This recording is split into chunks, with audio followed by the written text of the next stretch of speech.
हाँ जी, आज हम पढ़ने लगे हैं general gas equation and its application. असल में ये सवाल तो बड़ा आसान सा ही है, चैप्टर 3 से है केमिस्ट्री का। लेकिन जो आज बेसिक फोकस रहेगा वो कुछ इस अंदाज में रहेगा कि आया कि एक क्वेश्चन है एक्चुअली बुक का। वो बुक का क्वेश्चन काफी पार्ट्स पर मुश्तमिल है। वो पार्ट्स कौन कौन से हैं, उन पार्ट्स के बारे में पहले देख लेते हैं, और एक्चुअली जवाब हमने आज उन्हीं पार्ट्स का ही देना है।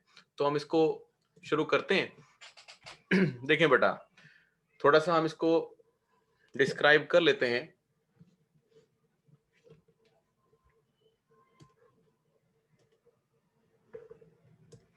ये हमारे पास कुछ क्वेश्चंस हैं, ठीक है जी। पहला क्वेश्चन है क्वेश्चन नंबर 7, और इस क्वेश्चन में क्या है, थोड़ा सा जरा ओवरव्यू करते हैं इसका कि भाई इस क्वेश्चन में हमें क्या कहा जा रहा है। तो इसमें लिखा हुआ है, पहला पहला हमारे पास है what is general gas equation. ठीक है जी। ये एक्चुअली ये तो हमारा एक लॉन्ग क्वेश्चन है, जैसे कि कुछ बच्चों ने पढ़ भी लिया होगा। तो इसको एक्चुअली पहले डिराइव करना है। तो ये डिराइवेशन है कि जनरल गैस इक्वेशन क्या है, फिर derive it in a various forms, और फिर इसकी शक्लें बताएं कैसी कैसी हैं, वो भी हम देख लेंगे। मतलब आज इसी सवाल को हल करना है। और बी पार्ट है can be determine the molecular mass of an unknown gas. ये हमारे पास जो एक्सरसाइज है उसका क्वेश्चन नंबर 7 है, ठीक है। तो एक्सरसाइज में आप जाकर देख सकते हैं 7 के बी पार्ट्स हैं।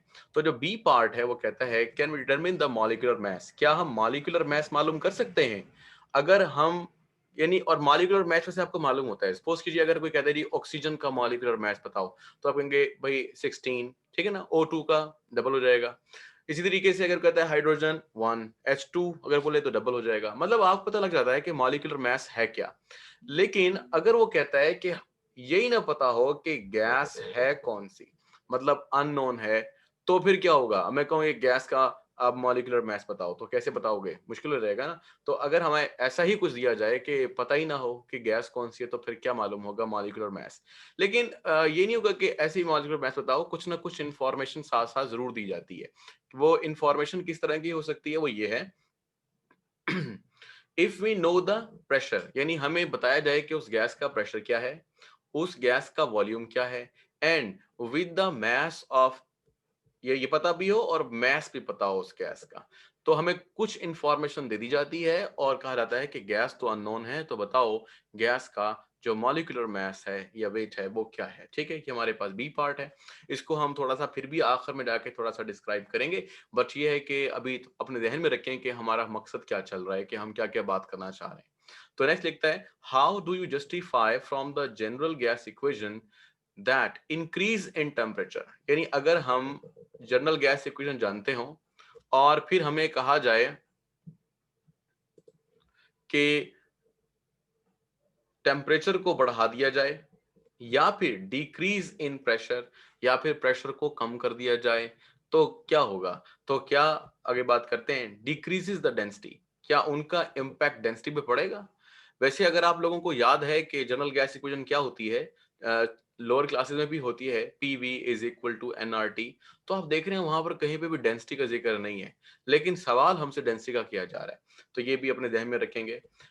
फिर लिखता है, why do we feel comfortable in expressing the densities of the gas units in, यानी हम यूनिट्स लेने लगे हैं गैस के ग्राम पर डीएम क्यूब। तो ग्राम पर डीएम क्यूब तो हम लेते हैं, लेकिन अक्सर जब हम गैसेस के अलावा लिक्विड सॉलिड का जिक्र करते हैं तो ग्राम पर सेंटीमीटर क्यूब लेते हैं।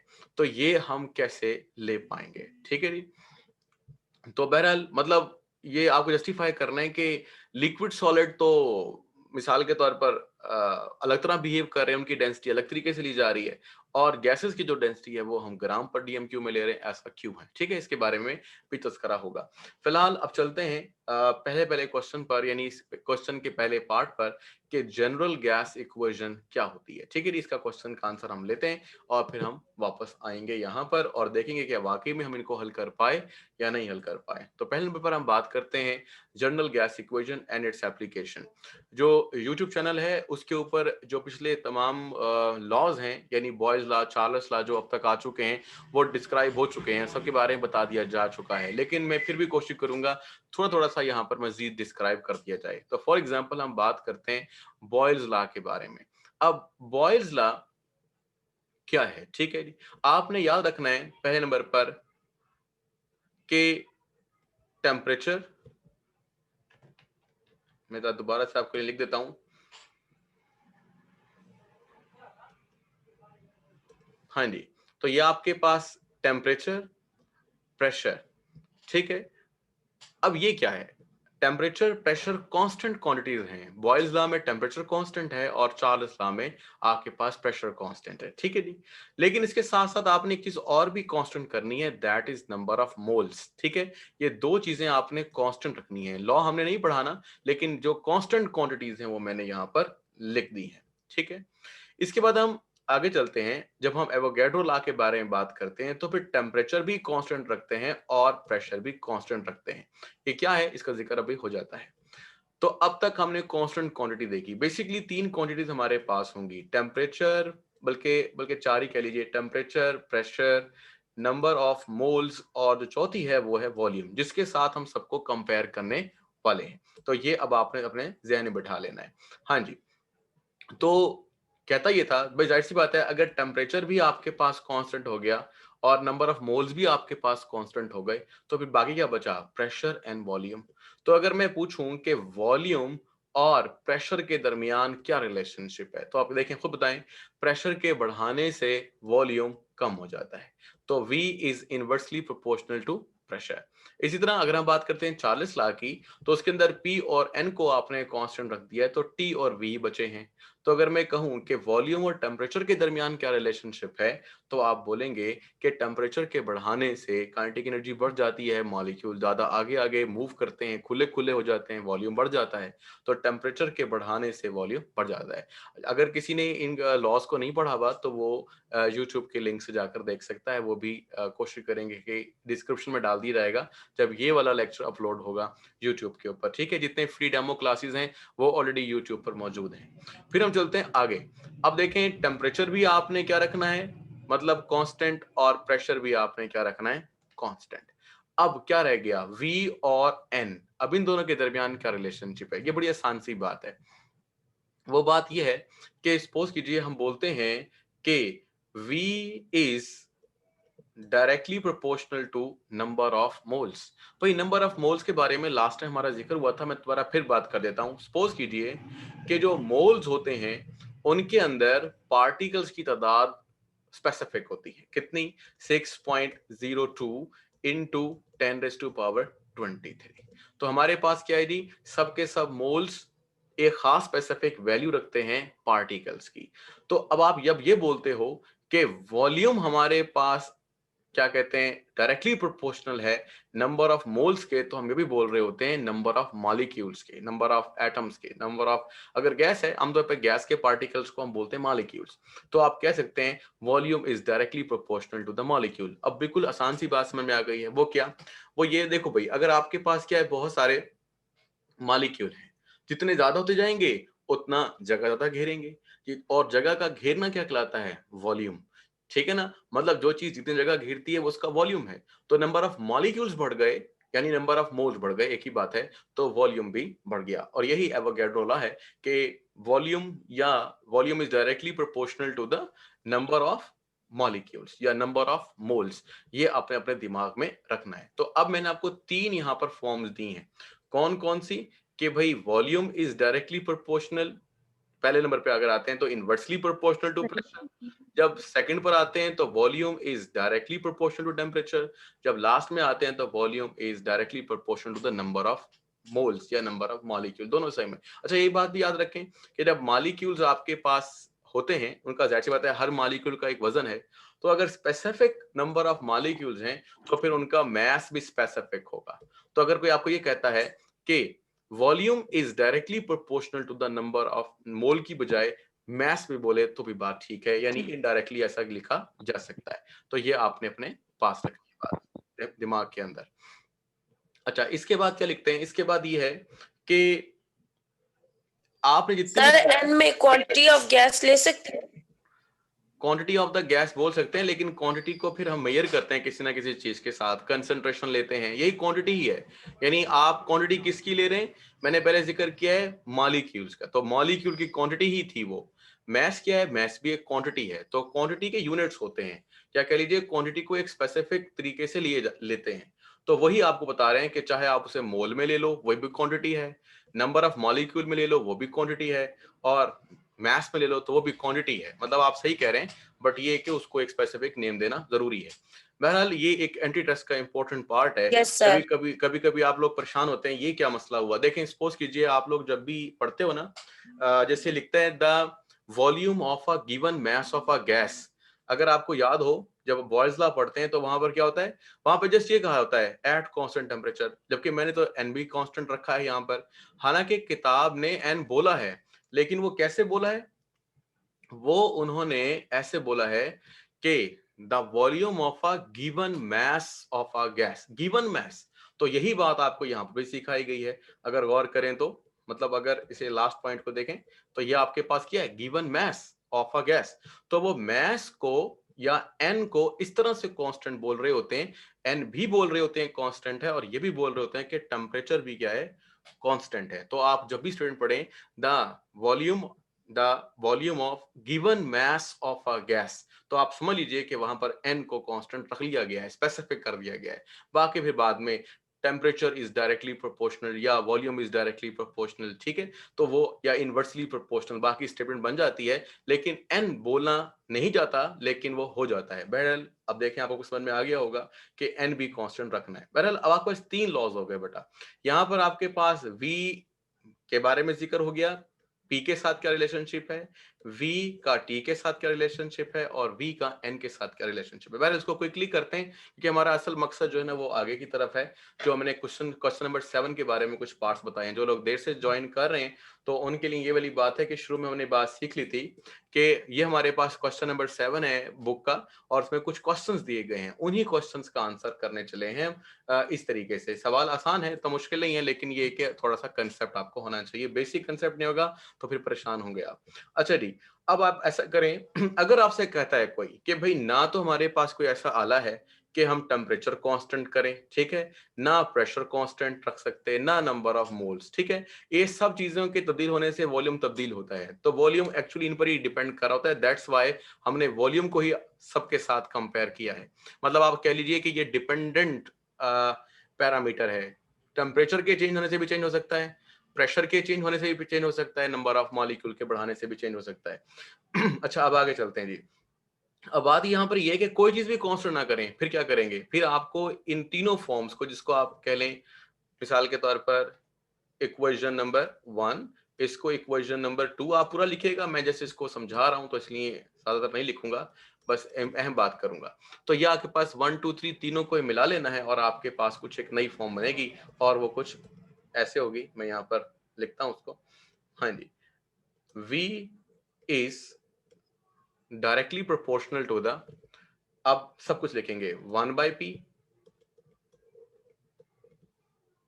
t जो कि यहां से उठाया है, और आखिर में n, इन सबको मिला के लिख देंगे तो आपके पास कुछ ऐसा मामला आ जाएगा, v is directly proportional to, बेशक आप t n ओवर p जैसे भी लिखना चाहे लिख लें, लेकिन मैं ऐसा करने लगा हूं यहाँ पर, थोड़ा सा क्विकली आगे की तरफ जा रहे हैं। वो ये है कि आप क्या कुछ ये मामला रहेगा, आप प्रोपोर्शन साइन को खत्म कर दें और यहाँ पर इक्वल लगाएं, तो v is equal to k, और आगे 1/p t और n, ठीक है।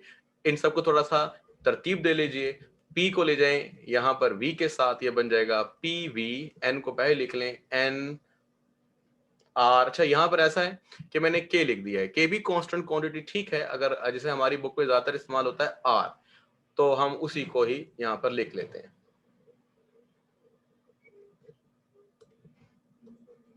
हाँ जी, तो आपके पास वही इक्वेशन बन जाएगी, P V is equal to N R T, ठीक है जी। तो ये आपके पास बन गई है जनरल गैस इक्वेशन। अगर आपको ये नजर नहीं आ रहा तो आप देख लीजिए कि ये आपके पास P V is equal to N R T मौजूद है। यही हमारा पहला हिस्सा था क्वेश्चन का जो हमने शुरू से देखा। ये देखें, यानी what is the general gas equation, what is the general gas equation derive it in various form। अभी वेरियस फॉर्म इसकी हम लेकर आएंगे, लेकिन अभी फिलहाल सीख रहे हैं जी क्या,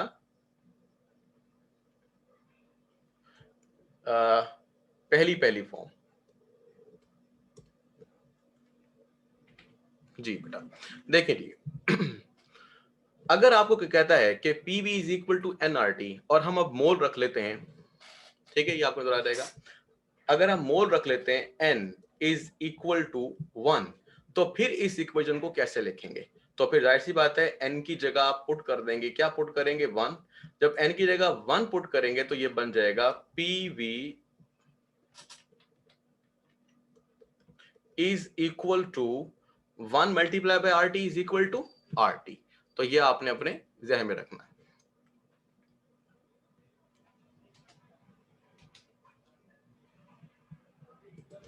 हाँ जी, RT।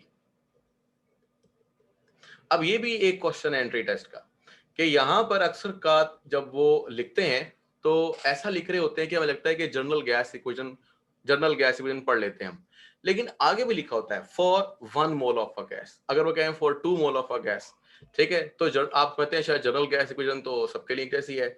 अगर लिख दें 2 मोल ऑफ अ गैस, जैसे मैंने यहाँ पर 1 लिखा है तो आप 2 लिखकर उसको सपोज करेंगे, फिर 2RT आ जाएगा और सारा कुछ तब्दील हो जाएगा। मतलब अगर कोई कहता है जी कि फॉर एग्जांपल मैं आपके लिए कर लेता हूं, चलें, ये एक एंटीट्रस्ट का क्वेश्चन आ गया तो मैं थोड़ा सा ऐड करता हूं यहाँ पर। एक मिनट है, नजर आपको शायद नजर नहीं आएगा मैं करता हूं उसको।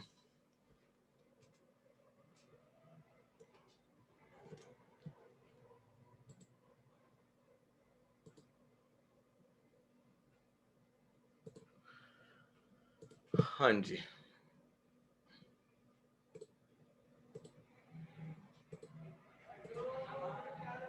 जी, तो हम ये कह रहे थे कि अगर हमारे पास सपोज कीजिए कि P V is equal to NRT है, हमसे कोई कहता है कि भाई 2 मोल के लिए बताओ ये कैसी इक्वेशन होगी, तो हम लिखेंगे P V is equal to 2RT। अगर कोई इसको रीअरेंज कर दे, सपोज कीजिए V is equal to 2RT over P, और ये आपके पास एक ऑप्शन दी हुई हो, कोई ABCD कोई भी, और आपको बाकी भी कुछ इसी तरह मेथड दे रही हो, तो फिर आपको पता होना चाहिए कि भाई 2 मोल्स के लिए ऐसा लिखा जाएगा। तो ये सम टाइम कंफ्यूजिंग होता है, ठीक है जी। बहरहाल वापस अब चलते हैं एक और नई फॉर्म की तरफ कि हम अपनी पुरानी इक्वेशन को कैसे लिख सकते हैं। जैसे कि PV is equal to NRT को अगर हम यूं लिखें, R क्या है? कांस्टेंट है, जनरल गैस कांस्टेंट। तो हम लिख सकते हैं कि R is equal to PV over PV के नीचे क्या आ जाएगा? NB और TB, क्योंकि R को आपने आजाद रखना है या अकेला रहने देना है। तो ये आपके पास NT, ये क्या है जी? ये भी सही है। और अगर इसको हम इस शक्ल में लिखें, मतलब वो तो हमने इस फॉर्म को लिखा ना, अगर हम इस वाली फॉर्म को भी लिखें इसी तरह कहकर, जैसे मिसाल के तौर पर हम लिख सकते हैं, थोड़ा सा मैं ऊपर कर देता हूं, आपको शायद नजर ना आए यहां से।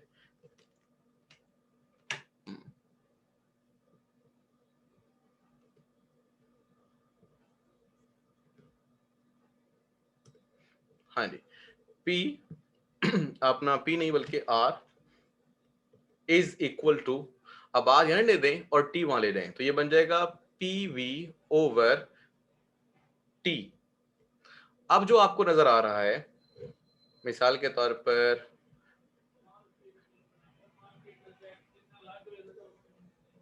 ये एक हिस्सा है, मैं थोड़ा सा इसको कोशिश कर रहा हूं कि आपको नजर आ जाए। हाँ जी, एक ये वाला जी तो एक तो शक्ल हो गई, मैं कुछ बताता हूं आपको इस तरह से। एक शक्ल तो हो गई ये वाली, PV is equal to NRT। फिर एक और शक्ल हो गई आपके पास, दैट इज, ये मैं क्यों अंडरलाइन कर रहा हूं, क्योंकि ये सवाल का हिस्सा है एक्चुअली। एक ये शक्ल और दूसरी आपके पास ये वाली, तीसरी या चले कह लें चौथी ये वाली, और एक आपके पास ये वाली। तो ये 4 शक्लें वही फॉर्म्स हैं जो जिक्र की जा रही थी कि भाई जनरल गैस इक्वेशन को आप कैसे डिफरेंट फॉर्म में लिखेंगे। अभी फिलहाल कुछ फॉर्म्स और भी रहती हैं, आगे जाकर आएगा तज़किरा तो वो हम साथ साथ करेंगे, ठीक है जी। तो वो क्या है वो भी हम आगे जाकर देखते हैं, लेकिन उससे पहले हमें कुछ बात और भी समझनी होगी। वो कुछ इस तरह से कि आपके पास ये है जी 2-3 शक्लें जो आपको नजर आ रही हैं।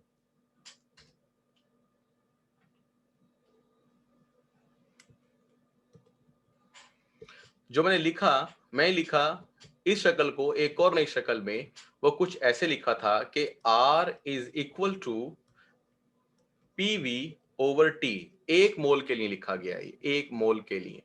अब इसमें क्या करना है, इसमें करना ये है आपको कि सोचें कि अगर एक ही गैस है और उस गैस की आपके पास दो सिचुएशंस हैं। दो सिचुएशन का मतलब ये है कि पहले उसका एक प्रेशर था जिसका नाम था P1, फिर बाद में और उसकी वजह से उसका वॉल्यूम V1। जी बेटा बोलें, आवाज आपकी गैस नहीं पे आ रही। हाँ जी बोलें। सर ये जो ये नेचर ऑफ द गैस पे डिपेंड करेगा। नेचर ऑफ द गैस पे क्या डिपेंड करेगा बताएं। आप ऐसा कीजिएगा, अगर आपकी ना आवाज थोड़ी सी कट कर आ जाती है मुझे, आप नीचे सर चैट सेक्शन में लिख दिया करें बेटा। हाँ जी चलिए लिख दें। मैं अच्छा जो अच्छा ये ऐसा है कि जो बच्चे सुन रहे हैं जिनका कोई क्वेश्चन है ना, तो उसका मैंने कहा है व्हाट्सएप ग्रुप पे भी आप मुझे भेज सकते हैं बाद में। तो ऐसा है कि हो सकता है कि यहाँ पर सारा क्लियर ना हो सके, क्योंकि मैं कोशिश कर रहा हूँ कि खास टाइम में मुकम्मल करूँ, लेकिन जो परेशानी हो ना वो पूछ लिया करें या चैट सेक्शन में लिख दिया करें। अच्छा देखें बेटा, P1 V1 T1, और अब यही गैस है, इसका आपने पैरामीटर कोई ना कोई चेंज कर दिया है। जैसे फॉर एग्जांपल टेम्परेचर बढ़ा दिया है, तो अब टेम्परेचर क्या हो जाएगा T2, और वॉल्यूम भी बढ़ सकता है V2, और प्रेशर भी इस दौरान चेंज हो सकता है, जैसे फॉर एग्जांपल P2। अब देखें वही प्रेशर है, वही वॉल्यूम है, टेम्परेचर है। अगर मैं इन दो सिचुएशंस के लिए जो सेम गैस के लिए हैं, ठीक है ना, अगर लिखूंगा तो कैसे लिखूंगा कि R is equal to P1 V1, हाँ जी, P1 V1 ओवर T1, और इसी तरह से R is equal to P2 V2 over T2। अब ये आपके पास R1 R2 क्यों नहीं लिखा गया, क्योंकि ये कांस्टेंट क्वांटिटी है। अच्छा यहां पर सवाल ये किया बच्चे ने कि sir gas constant R nature of the gas पर डिपेंड करेगा। देखें अभी फिलहाल जो ना ये थोड़ा क्वेश्चन है जरा हटकर, ये क्वेश्चन है बिल्कुल, ये भी एक अच्छा क्वेश्चन है, लेकिन बात ये कि अभी ना हम जो पढ़कर आए हैं वो ये है कि आपके पास ये है R। मैं थोड़ा सा इसको दोबारा डिस्क्राइब करता हूं। हाँ जी नजर आ रहा है शायद आपको, ये है R। अभी हमारा R किस पर डिपेंड कर रहा है भाई, हमारा R डिपेंड कर रहा है प्रेशर पर, हमारा R डिपेंड कर रहा है वॉल्यूम पर, और हमारा R डिपेंड कर रहा है टेम्परेचर पर। अब होता यह है कि सम टाइम गैसेस जो होती है ना, देखो क्या होता है, R एक्चुअली क्या है, R के बारे में हमारा टॉपिक वैसे आगे आएगा, लेकिन थोड़ा सा आपको यहाँ पर बताते चलते हैं ताकि वहां पर कनेक्ट कर लेंगे उसको आकर। R ना एक अमाउंट ऑफ एनर्जी है एक्चुअली, ठीक है ना, मतलब ये मुझे एक वैल्यू है, ये अब वैल्यू भी है इसकी खास कांस्टेंट क्वांटिटी है, लेकिन ये एक्चुअली में क्या है, ये एक्चुअली में एक एनर्जी है जो एक गैस वसूल करती है। सपोज कीजिए कि अगर हमारे पास एक आइडियल गैस है, उसका उसकी कंडीशन है for example P1 V1 T1, फिर आपने उसे चेंज कर दिया P2 V2 T2, फिर आपने उसे और चेंज कर दिया P3 V3, यानी अब हमने उसकी डिफरेंट सिचुएशन ली हैं और हम यही फार्मूला अप्लाई करते हैं। जैसे देखें यही फार्मूला हमारे पास लिखा गया है, यानी जो मैंने अभी लिखा है ये वाला फार्मूला अप्लाई करेंगे ना, तो हमेशा ये वाला R और ये वाला R इक्वल आएगा, ठीक है ना, ये क्या आएगा, R इक्वल आएगा। इसका मतलब क्या है, मैं दोबारा समझा देता हूं, ये आइडियल गैस के लिए हमेशा इक्वल आएगा, लेकिन सम टाइम ऐसा भी होता है जब हम रियल गैसेस से के साथ चल रहे होते हैं, तो हम सोचते ये हैं कि सपोज कीजिए कि आपने प्रेशर बढ़ाया, वॉल्यूम कम हो गया, फिर प्रेशर बढ़ाया, वॉल्यूम और कम हो गया, प्रेशर और बढ़ाया, वॉल्यूम बहुत ही कम हो गया। ये कौन मान रहा है हमारी बात, आइडियल गैस। लेकिन होता यह है कि हम जब रियल गैसेस के लिए क्या करते हैं, प्रेशर को बढ़ाते हैं। कुछ लोग बहुत देर से ज्वाइन कर रहे हैं, हाँ जी देखें, ये हमारे पास प्रेशर को हमने बढ़ाया, वॉल्यूम कम हो गया, प्रेशर को और बढ़ाया, वॉल्यूम कम हो गया। अब प्रेशर को हम बढ़ा रहे हैं जोर से, समझ लीजिए बहुत जोर लग रहा है, प्रेशर लग रहा है, हम बढ़ा रहे हैं, लेकिन उतना जितना हम प्रेशर बढ़ा रहे हैं उसी के रिस्पेक्टिवली वॉल्यूम उतना कम नहीं हो रहा। तो इससे क्या होता है, प्रेशर तो बढ़ जाता है लेकिन वॉल्यूम उस तरह कम नहीं होता। अगर ऐसा हुआ तो फिर क्या होगा, फिर देखें ये वाला मामला होगा, प्रेशर आपने बढ़ाया था तो वॉल्यूम कम हो गया था, वो पहले के निस्बत में डबल हो गया प्रेशर तो वॉल्यूम हाफ। लेकिन जब रियल गैस होगी पर फिर ऐसा नहीं होगा, फिर प्रेशर उतना बढ़ाने से वॉल्यूम की कमी ज्यादा वकू पजीर नहीं होती, इसलिए ये वाला आर इस वाले आर के ऊपर यानी बराबर नहीं होता। तो यहां पर हम कहते हैं कि हाँ समटाइम्स ऐसा होता है कि जब हम रियल गैसेस को देखते हैं तो हमारे जो आर की वैल्यू है वो तब्दील भी हो सकती है, मतलब नेचर ऑफ द गैस पर डिपेंड करता है। पर ये वाली बात बहुत कीमती है कि जो आप गैस ले रहे हो वो गैस आइडियल है कि नॉन आइडियल है। बहरहाल इसका तस्करा फिर आगे जाकर करेंगे और देखते हैं, यानी ये डिपेंड कर रहा है जो मैं आपको समझा रहा हूं ना इसी सिचुएशन पर, तो इस सिचुएशन पर आपने ही देखना है इसको। अगर हम कोई और तरीके से देख रहे हैं, डेंसिटी दरम्यान में आई हुई है, मैस आया हुआ है, फिर थोड़ा सा डिफरेंट तरीके से बिहेव करेगा। फिलहाल मैंने इसको यहीं पर ही ऐड कर दिया। अच्छा बहरहाल ये हमारा टाइम कुछ ज्यादा लग गया आज, तो मजीद आगे चलते हैं। कुछ ऐसा है कि आपने ये जो फॉर्म पढ़ी है, मैं इसको फिर हाईलाइट करता हूं, यानी ये वाली जो फॉर्म पड़ी है, ये फॉर्म भी आपके पास एक नई शक्ल है जनरल गैस इक्वेशन की, ठीक है बेटा। तो बहरहाल मैंने कुछ यहाँ पर और भी चीजें रखी थी, टाइम मेरा ख्याल थोड़ा सा कम रहेगा हमारे लिए। हाँ जी, बॉयल्स लॉ डिराइवेशन, क्या हम बॉयल्स लॉ को डिराइव कर सकते हैं? हाँ जी कर सकते हैं। PV is equal to NRT suppose कीजिए। अब आपको पता है कि बॉयल्स लॉ में टेम्परेचर भी कांस्टेंट है और नंबर ऑफ मोल्स भी, तो आप टेम्परेचर भी क्या करेंगे, कांस्टेंट रख दें, एनबी, जो चीज बाकी बच गई वो लिख दें। तो क्या लिखेंगे, PV is equal to R, और यहां पे लिख दें कांस्टेंट, क्योंकि बाकी देखो constant multiply by constant is equal to new constant. अब कांस्टेंट को आप खत्म करें तो ये बन जाएगा P V is directly proportional to, अगर आप देखें कांस्टेंट और आर भी कांस्टेंट है, सबको कांस्टेंट कर दें तो आप क्या लिख सकेंगे इसको, इज इक्वल टू कांस्टेंट। ये पीवी कांस्टेंट भी एक बॉयल्स लॉ की फॉर्म है। अगर आपको नहीं समझ में आती तो आप ऐसे करें, वी यहां रहने दें और पी वहां पर ले जाएं, ठीक है। फिलहाल मैं यहीं से ले जाता हूं उसको, हाँ जी, यानी पी हमने यहां से हटा दिया और यहां पर हमने क्या लगा दिया, वी। अब आप क्या करें, वी कांस्टेंट खत्म कर दिया तो बन जाएगा डायरेक्टली या sorry inversely proportional to pressure, यही आपके पास बॉयल्स लॉ है। तो आप देख रहे हो कि आप बड़ी आसानी के साथ ऐसा कर सकते हो, बिल्कुल सेम टू सेम। अगर दोबारा से यही हरकत की जाए, जैसे मिसाल यूं ले लेते हैं कि अब आपने चार्ल्स लॉ को क्या करना है, प्रूफ करना है, तो क्या करोगे, जब चार्ल्स लॉ को प्रूफ करोगे तो यहां पे लिखोगे कि भाई क्या चीज कांस्टेंट है, प्रेशर और एन, यानी नंबर ऑफ मोल्स। तो इसी में से प्रेशर और एन को कांस्टेंट कर दें, जो बाकी आपके पास बचेगा वो लिख लें, V इज इक्वल टू, ठीक है। बेशक अगर आप समझते हो कि भाई ये मुश्किल है तो V पहले ही रहने दें और यहां लिख दें N R T, N R T over P. अब क्या करेंगे, पी भी कांस्टेंट और एन भी कांस्टेंट, आर भी कांस्टेंट, कांस्टेंट खत्म कर दें तो volume is directly proportional to temperature. बिल्कुल एवोगैड्रो लॉ में भी ऐसा करेंगे, थोड़ा टाइम कम है, इसे करके देख लीजिएगा, इंशाल्लाह ये हो जाएगा। तो इसका मतलब है कि हम जो बना चुके हैं ना अपनी जर्नल गैस इक्वेशन, उसके जरिए से हम दूसरे गैस लॉस को भी प्रूफ कर सकते हैं। फिर हम चलते हैं मजीद आगे की तरफ और देखते हैं कि हमारे पास एक नई और शक्ल है यहाँ पर कुछ ये कि भाई क्या आप डेंसिटी कैलकुलेट कर सकते हैं, मॉलिक्यूलर मास कैलकुलेट कर सकते हैं और मास अकेला कैलकुलेट कर सकते हैं, तो इसके बारे में आप कैसे करोगे। तो अब वो कहता है कि PV is equal to NRT, ये वही general gas equation, general gas law भी बोलते हैं इसको, ठीक है। इसको आप आइडियल गैस इक्वेशन भी बोलते हैं, जो नाम देना चाहें दे दें। तो अब क्या होगा जी, अब होगा ये कि आपने ये देखना जी, डेंसिटी, डेंसिटी किसके बराबर होती है, D is equal to M over V। अगर आप ये लाने में कामयाब हो जाते हैं तो ऑटोमेटिकली क्या होगा, आप बता सकते हैं कि भाई वाकई में हम डेंसिटी मालूम कर सकते हैं। तो हम अपनी फॉर्म में ये देखते हैं कि हमारे पास जो PV is equal to NRT है, इसके अंदर ऐसा क्या है, क्या चेंज करें इसको कि बड़ी आसानी के साथ हम इसको हल कर सकें। तो बहरहाल देखें भाई, इसमें एम भी आपको नजर नहीं आ रहा लेकिन वी आपको नजर आ रहा है, तो वी को आपने क्या करना है, चेंज करना है। अब एक चीज और भी कीमती है और वो ये है कि एन क्या होता है। अगर मैं कहूं कि n मोल्स होते हैं तो फिर आप कैसे लिखोगे इसको? Mass over molar mess.